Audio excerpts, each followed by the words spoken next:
तो हाथरस पर live investigation लगातार जारी है। हर खबर हम आपको दिखा रहे हैं, न्यूज नेशन आपको हर पहलू बता रहा है। इसी बीच बड़ी खबर आपको बता दें, हाथरस में 100 करोड़ वाली साजिश का खुलासा हुआ है। जी हां, 100 करोड़। दरअसल पीएफआई का कनेक्शन इस पूरे मामले में सामने आया। पीएफआई को 100 करोड़ से ज्यादा की फंडिंग का खुलासा हुआ है। इतना ही नहीं बल्कि सिर्फ मॉरिशस भर से ही 50 करोड़ से ज्यादा की फंडिंग की गई है। दंगा फैलाने के लिए 100 करोड़ की फंडिंग। रातों रात एक वेबसाइट तैयार की गई और इस वेबसाइट के जरिए इस्लामिक देशों से फंडिंग की गई और ये कहा जाए एक बड़ी साजिश का खुलासा किया गया। हमारे सहयोगी लगातार हमारे साथ में बने हैं। हाथरस से राकेश पांडे मौजूद हैं, साथ ही साथ रुमान भी हमारे साथ में मौजूद हैं। राकेश, इस पूरे मामले में कई खुलासे तो हुए, जांच में अलग अलग बातें तो सामने आई, सबसे ज्यादा चौंकाने वाला खुलासा पीएफआई कनेक्शन सामने आया। नहीं, बिल्कुल निश्चित तौर पर सबसे चौंकाने वाला खुलासा पीएफआई कनेक्शन सामने आया। और हाल फिलहाल में आप देखिए नैना एक ट्रेंड सा बन गया है। कहीं पर भी इस तरीके की कोई साजिश की आशंका आती है या फिर कहीं भी अशांति फैलाने की बात या दंगों की बात निकलकर सामने आती है, उसमें हाल फिलहाल में बेंगलोर की बात कर लें, दिल्ली की बात कर लें और दिल्ली के बाद हाथरस। और इसका जो अभी तक जानकारी है, रुमान आपको इसके बारे में और ज्यादा बेहतर तरीके से बताएंगे। इसके बारे में जो जानकारी आई है, हाथरस में जो पीएफआई का कनेक्शन, ये ठीक उसी पैटर्न पर ये साजिश रची गई जो पैटर्न दिल्ली में अपनाया गया था। रातों रात एक वेबसाइट बनाई जाती है, जस्टिस फॉर हाथरस। रातों रात ये वेबसाइट बनाई जाती है और इस वेबसाइट में आपको आश्चर्य होगा कि पुलिस या कार्रवाई से कैसे बचना है, दंगे भड़क जाते हैं तो उसमें अपने आप को सेफ कैसे रखना है या फिर आगे की एक्टिविटी से कैसे करनी है, ये पूरी जानकारी इस वेबसाइट में दी जाती है। रातों रात ये वेबसाइट बंद हो जाती है और इसी खुलासे पर जो अब से थोड़ी देर पहले आपने मुख्यमंत्री योगी आदित्यनाथ को भी सुना, तो दरअसल ये जो हाल फिलहाल में खुलासे हुए, इन्हीं खुलासों को लेकर उन्होंने तंज कसा और उन्होंने कहा कि दरअसल जो पूरी साजिश थी, जो पीछे की पूरी थ्योरी थी, एक आग भड़काने की जो साजिश थी, वो खुलकर सामने आ रही है और सच्चाई अब हाथरस की वो देश देखेगा और सुनेगा। निश्चित तौर पर देखिए पीएफआई के 4 लोग गिरफ्तार किए गए। दिल्ली में भी इसी तरीके से जब दिल्ली के अलग अलग इलाकों में दंगा भड़का था, हिंसा की आग वहां पर भड़की थी, तो भी पीएफआई का नाम खुलकर सामने आया था। और पीएफआई में जो लोग हैं, दरअसल उनका कनेक्शन सिमी से साबित हुआ और इसी आधार पर यह कहा गया कि दरअसल पीएफआई कुछ और नहीं, सिमी का एक दूसरा रूप है और उसके लोग जहां भी इस तरीके की बातें सामने आती हैं तो बाकायदा वहां पर फंडिंग होती है।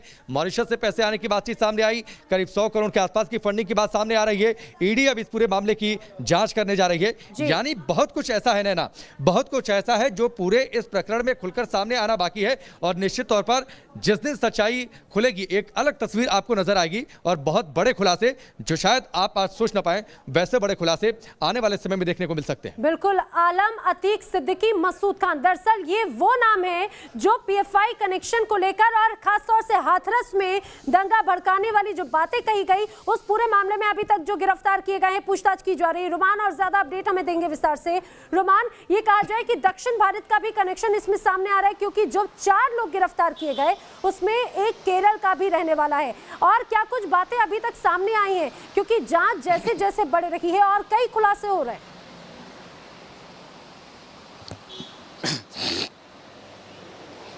देखिए बिल्कुल, सिद्दीकी केरल का रहने वाला है। इसके अलावा अतीकुर रहमान, आलम और मसूद, ये 4 गिरफ्तारियां मथुरा से हुई हैं इनसे पूछताछ में। और इसके अलावा एजेंसीज को जो जानकारियां मिली थी उसके आधार पर एजेंसीज का कहना है कि बेटी के इंसाफ की लड़ाई, सियासत, इन सब के बीच में एक ऐसी साजिश रची जा रही थी कि अगर वो सफल हो जाती तो पूरा उत्तर प्रदेश जातीय हिंसा की आग में जल उठता। लेकिन समय रहते कार्रवाई की गई क्योंकि पीएफआई की फंडिंग की जो जानकारियां थी वो सरकार को, एजेंसीज को मिल चुकी थी। इसके अलावा पीएफआई के जो एजेंट थे जो इस इलाके में दहशत फैलाने का, अफवाह फैलाने का काम कर रहे थे, उनकी भी शिनाख्त हो गई, जिसके बाद अतीकुर रहमान, सिद्दीकी, आलम और मसूद, इन 4 की गिरफ्तारी हुई। सीधे तौर पर इनके तार केरला से मिले। केरला में जो पीएफआई का चेयरमैन है उससे सीधे तौर पर तार मिले। 100 करोड़ रुपए की फंडिंग की बात सामने आई और ये फंडिंग सिर्फ पीएफआई को नहीं बल्कि कई और संगठनों को हुई है जो यहाँ पर जातीय हिंसा की आग को हवा देने का काम कर रहे थे। उनका एक ही मकसद था कि किसी तरह से इस पूरे मसले को जातीय रंग दे दिया जाए ताकि पूरे उत्तर प्रदेश में जातीय हिंसा फैल सके। 50 करोड़ रुपए की फंडिंग के सबूत ईडी को मिले हैं जिसकी जांच की जा रही है। मॉरिशस रूट से पैसा आया था। बिल्कुल, यानी कि सीबीआई के साथ साथ ईडी भी इस पूरे मामले की जांच कर रही है, क्योंकि बहुत गंभीर ये कहा जाए खुलासे हुए हैं। राकेश, ये कहा जाए कि इस पूरे मामले को लेकर, इस मार्मिक मामले को लेकर साजिश रची जा रही थी, पटकथा इसकी पूरी तरह से तैयार की गई और इसका आका ये कहा जाए बहुत बड़ी प्लानिंग में था, बड़ी साजिश को अंजाम देने की प्लानिंग में था। बिल्कुल, देखिए पीएफआई का नाम आना अपने आप में ये बात तो साबित करता है कि दरअसल इसके पीछे एक बड़ी साजिश थी। पीएफआई के अगर आप इतिहास पर जाएंगी तो पीएफआई का इतिहास दागदार रहा है। आपको याद होगा पैगंबर साहब पर विवादित सवाल बना था, उस पर हमला किया गया था प्रोफेसर टीजे जोसेफ से, जिन्होंने प्रश्न पत्र में एक सवाल बनाया था और इसके चलते उन पर हमला किया गया था, छापा किया गया था। तो जो पीएफआई के अलग अलग ठिकाने थे उस समय ये जानकारी निकलकर सामने आई थी कि अलकायदा के कुछ वीडियो वहां पर मिले थे। 2011 में मुंबई में, 2012 में पुणे, फिर उसके बाद 2013 में हैदराबाद और उसके बाद आप देखिए बेंगलोर और दिल्ली की बातचीत सामने आई। वहां पर जो हिंसा भड़की वहां पर पीएफआई का खुलकर नाम सामने आ गया। इसके अलावा जो और जानकारियां हैं, पीएफआई का जो राष्ट्रीय अध्यक्ष अब्दुल हमीद है वो पहले सिमी का राष्ट्रीय सचिव था। यानी बहुत सारे ऐसे अधिकारी हैं पीएफआई के जो मौजूदा दौर में हैं और जो सिमी से जुड़े रहे हैं। सिमी प्रतिबंधित संगठन है और उससे अगर जुड़ाव निकलकर सामने आता है तो जाहिर सी बात है संगठन पर सवाल उठेंगे। और यही वजह है कि एंटी-सीए प्रोटेस्ट के दौरान यूपी के अलग अलग शहरों में जब हिंसा भड़की थी तो उस दौरान ये पुरजोर तरीके से सिफारिश की गई थी कि पीएफआई को पूरी तरीके से बैन कर दिया जाए। कुछ राज्यों ने बैन भी किया है और इसकी शुरुआत हुई थी केरल से। केरल सरकार ने आधिकारिक तौर पर पीएफआई को लेकर पूरे आंकड़े जारी कर दिए कि पीएफआई का विरोधी गतिविधियों, हिंसा फैलाने वाली गतिविधियों में किस तरीके से नाम दर्ज है, इसका उन्होंने सिलसिलेवार तरीके से ब्यौरा पब्लिक डोमेन में रख दिया था। तो पीएफआई सवालों के घेरे में है और अगर पीएफआई का नाम हाथरस कांड में खुलकर सामने आता है और यह कहा जाता है कि पीएफआई के लोग शामिल थे, एक वेबसाइट बनाई जाती है, वेबसाइट रातों रात बंद हो जाती है, फिर इसके बाद जो है 100 करोड़ की फंडिंग की बात, 50 करोड़ के मॉरिशस से आने की बातचीत, तो ये एक बड़ा नेटवर्क मालूम होता है। और ये बात तो साबित होती है कि एक घटना हुई हाथरस में, उस पर सियासी मुलम्मा चढ़ा दिया गया, उस पर अपने अपने हिसाब से सियासी रोटियां सेकने की कोशिश की गई। यानी हाथरस की हकीकत क्या है इस पर किसी ने ध्यान नहीं दिया, लेकिन अलग अलग दलों ने अपनी सियासी रोटियां उस पर जरूर सेकी। बिल्कुल बिल्कुल, सबीना भी हमारे साथ में इस समय जुड़ गई। सबीना, कई गंभीर खुलासे हुए, पीएफआई कनेक्शन सामने आया, दंगों के लिए फंडिंग की गई। आप जहां पर मौजूद हैं, लोगों का क्या कहना है? देखिए, इस वक्त लोगों की काफ़ी सारी भीड़ है यहाँ पर, लेकिन आपको बता दें कि अभी हम एक एक कर ही यहाँ पर बातचीत सबसे कर पाएंगे, क्योंकि धारा 144 और हम किसी तरह से यहाँ पर कोई उल्लंघन नहीं करना चाहते हैं, पर सबके अपने अपने पक्ष यहाँ पर आ रहे हैं। जैसे आप ये बता दीजिए, क्या कुछ आपको लगता है, क्या चलिए मैं आपसे यहाँ पर पूछना चाहूंगी, क्या आपको ये लगता है जिस तरह से ये पूरा मामला सामने आ रहा है, क्या आपको लगता है आरोपी कह रहे हैं कि सोची समझी साजिश है, पीड़ित परिवार कह रहे हैं फंसा रहे हैं? नहीं, गलत कर रहे हैं, बिल्कुल गलत है जी। मतलब कौन गलत है, पीड़ित परिवार या फिर? हाँ, पीड़ित परिवार। हाँ। किस आधार पर आपको लगता है कि वो गलत है? वो क्यों नहीं अपने मोबाइल की वो क्यों नहीं बता रहे हैं कि हमारे मोबाइल में 104 रिकॉर्डिंग है, वो भी लड़की वाला भाई मना कर रहा है कि हमारे रिकॉर्डिंग नहीं है। हाँ। फिर कहाँ से आगे वो भी कह रहा है कि मेरे मोबाइल नंबर है। सबीना, ये तो आरोप है, जरा ये भी इनसे पूछिए कि दंगा भड़काने की भी बात कही गई है। बहन अनपढ़ है, पता नहीं कौन करता है जी। अच्छा, इस पूरे मामले को लेकर सबसे बड़ी बात जो ये है कि बड़ी आपराधिक साजिश, दंगा भड़काने की बात भी यहाँ पर सामने आई है इस पूरे मामले को लेकर कि दंगा भड़काने की। बिल्कुल, राजनीति वाले ये भीम आर्मी कांग्रेस वाले दंगा भड़काने की कोशिश कर रहे हैं जी। मतलब आपको, अच्छा, दोनों के बीच में जिस तरह की पूरी बातें आ रही है ऑनर किलिंग को लेकर, उसे लेकर ये पीएफआई का जो पैसा आज निकला है, तो बताइए क्या कहाँ से आया? ये कांग्रेस वाले भीम आर्मी और ये समाजवादी कर रहे हैं। फंडिंग हो रही थी इसको लेकर, विदेशी फंडिंग हो रही थी पूरी। हाँ जी। हाँ, तो उसे लेकर क्या कहेंगे, जिस तरह से पूरी आपराधिक साजिश रची जा रही थी, हलफनामा में ये भी कहा गया है। बताओ। हाँ, ये गलत है। अच्छा। हाँ, ये फंडिंग हो रही थी। हाँ। ये देशद्रोही हो रहा है, देशद्रोही का काम है। अच्छा जी जी। मतलब आपको ये मामला किस तरह से लगता है, रेप है, गैंग रेप है, हत्या है? कुछ नहीं है, झूठा है, झूठा है, ये बनाया हुआ साजिश मसला बना हुआ है। पीड़ित परिवार तो कह रहा है, लेकिन पीड़ित परिवार, मैं भी कह रहा हूँ, कहने से क्या है, पैसे मिल जाते हैं तो ये बता देते हैं कि गैंग रेप हो गया और कुछ भी नहीं आया, कोई भी नहीं, अलीगढ़ आया ना हाथरस आया, कोई भी नहीं, कोई जांच नहीं। जांच। अच्छा, लेकिन नार्कोटिक्स के लिए तो मना कर रहे हैं कि हम नार्कोटिक्स नहीं करवाएंगे। गलत कर रहे हैं, लड़की पक्ष गई, वो कह रहे हैं वो टेस्ट नहीं करवाएंगे जिससे सच सामने आ जाता है। तो झूठ है उनका, इसलिए कर रहे हैं कि सच का पता लगेगा, सच का पता लगेगा। तो फंसेंगे इसलिए नहीं करा रहे हैं। अच्छा, आपको भी लगता है कि ये सब जैसे 104 बार कॉल में बातचीत सामने आ रही है, आपको लगता है दंगा भड़काने के लिए पूरा मामला सामने? हाँ जी, बिल्कुल दंगा भड़काया जा रहा है और ये अन्य पार्टी हैं जो दंगा भड़का रही हैं और जो यहाँ बिल्कुल बहुत बड़ा विस्फोट करने के लिए चाह रही है, वो विस्फोट होना चाहिए ऐसे में। इससे हम कहते हैं कि ये विस्फोट न होना चाहिए, न्याय को न्याय दिया जाए ऐसे में। पर कैसे आपको ये लग रहा है कि ये पूरी एक आपराधिक साजिश है, मतलब एक अपराध साथ है? हमारे यहाँ की जनता एक अच्छे माहौल में जी रही थी, ये बाहरी लोगों ने आकर हमारे क्षेत्र की बदनामी करा दी। जात पात के नाम पर ये जात पात के नाम पर इन्होंने एक आपराधिक साजिश है।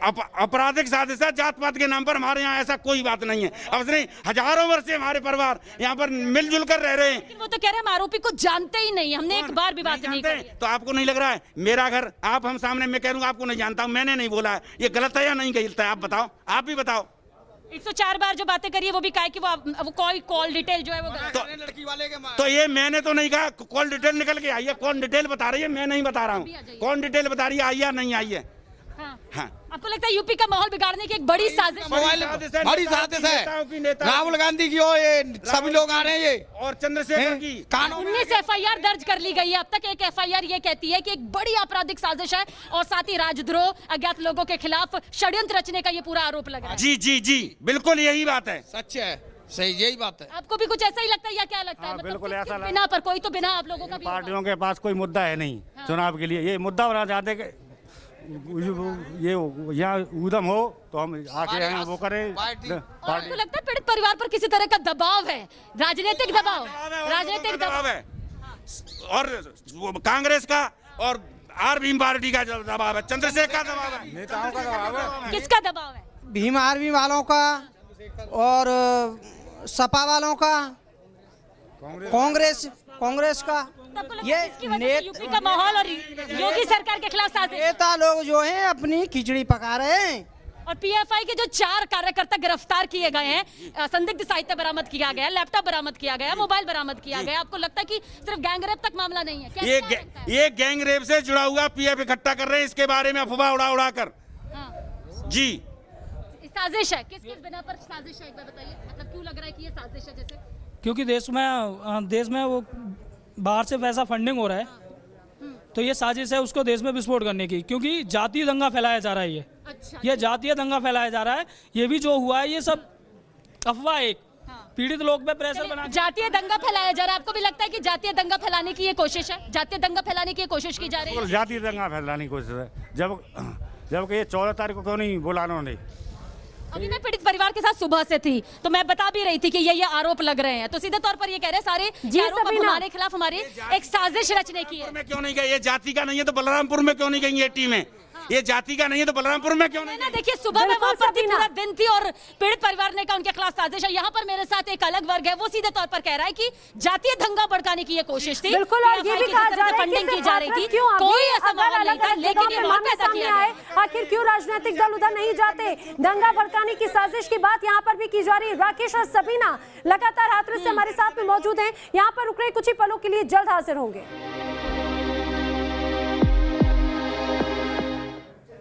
तो हाथरस की आखिर क्या है हकीकत? ये लाइव इन्वेस्टिगेशन लगातार जारी है। रेप, गैंगरेप, पुरानी रंजिश या फिर दंगा भड़काने की साजिश, जिस तरह से खुलासे हुए वो यही दर्शाते हैं।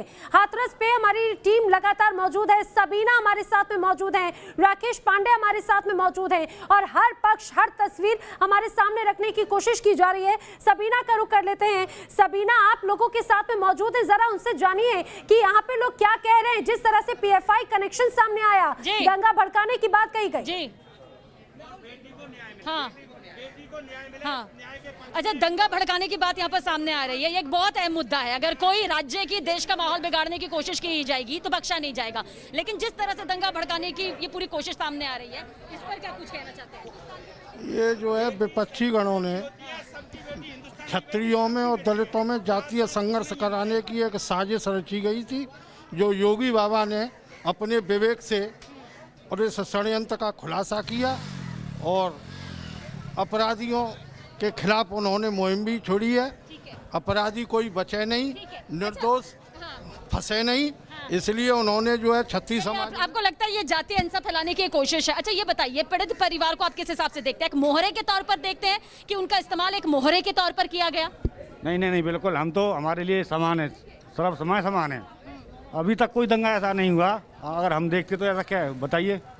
और मेरी पंचायत में भी वो तो मायरा मेरी पंचायत में आके देख लें, बीच गांव में हमारे ठाकुर समाज भी रह रहे हैं, वही वाल्मीकि भी रह रहे हैं। मतलब आप कह रहे हैं हम लोग सब मिलजुल कर रह रहे थे, अच्छे से रह रहे थे। नैना ये कह रहे हैं कि मिलजुल के प्रधान है यहाँ के, अच्छे से रह रहे थे, मिलजुल कर रह रहे थे, किसी तरह की कोई दिक्कत यहाँ पर नहीं थी। लेकिन ये जातीय हिंसा फैलाने की कोशिश की गई है इस पूरे मुद्दे को लेकर। फंडिंग भी हुई है, विदेशों से फंडिंग इस पूरे मामले को लेकर हुई है, इसको लेकर क्या कहेंगे? ये केवल भीम आर्मी, कांग्रेस, सपा वाले ये फंडिंग इसलिए यहाँ हाथरस को दला दे और अपनी रोटी सेक ले। तो चलिए, आपको लगता है पूरे मामले को लेकर अब राजनीतिक दल रोटियां सेक रहे हैं? जी जी, ये सारी राजनीति, सब नेता लोग राजनीति अपनी रोटी सेक में लग रहे हैं, अपने वोट बैंक के लिए लग रहे हैं। यहाँ में जातियों में विवाद डालकर हमें वोट मिल जाए, हमें वोट मिल जाए। पहले कभी ऐसा माहौल आया जाते? नहीं आया, कभी नहीं आया। दिल्ली दंगों की तर्ज पर कह रहे हैं जाति हिंसा फैलाने की कोशिश, जाति हिंसा फैलाने की कर रहे हैं, जाति हिंसा कर रहे हैं ये लोग। हम कह रहे हैं जाति हिंसा की हमारे क्षेत्र में आज तक कभी नहीं हुआ ऐसा, कभी नहीं हुआ ऐसा पहले में नहीं, हमने नहीं देखा। 50 साल की एज है मेरी, 50 साल की, आज तक मैंने कभी नहीं देखा। और हमारी जातियों में कभी द्वेष भावना नहीं हुई। और मैंने सीधा तौर पर कह रहे हैं कि मैंने 37 ब्लेड दिए हैं अदर कास्ट के लिए, मैं दावा के साथ कहता हूँ और नाम के नाम ना ये कह रहे थे कि सुकून है पूरी तरह से, बहुत अच्छा माहौल यहाँ पर है, लेकिन माहौल बिगाड़ने की कोशिश यहाँ पर जातीय दंगों के जरिए की जा रही थी। ये इस बात में ये सहमति दिखाते हैं कि लगातार इस तरह से कभी कुछ नहीं हुआ, लेकिन हाथरस की फिजा, उत्तर प्रदेश की फिजा भड़काने की कोशिश की गई, लेकिन उसके कुछ खुलासा इसी तरह से हुआ। राकेश और सबीना, आप लगातार बने रहिए हमारे साथ में, लगातार आपसे अपडेट लेंगे और हर इन्वेस्टिगेशन, हर तस्वीर हाथरस की हम आपको बताएंगे। आखिर हाथरस में क्या हुआ, वो हकीकत हम आपको बताएंगे। रुक रहे एक छोटे से ब्रेक के लिए।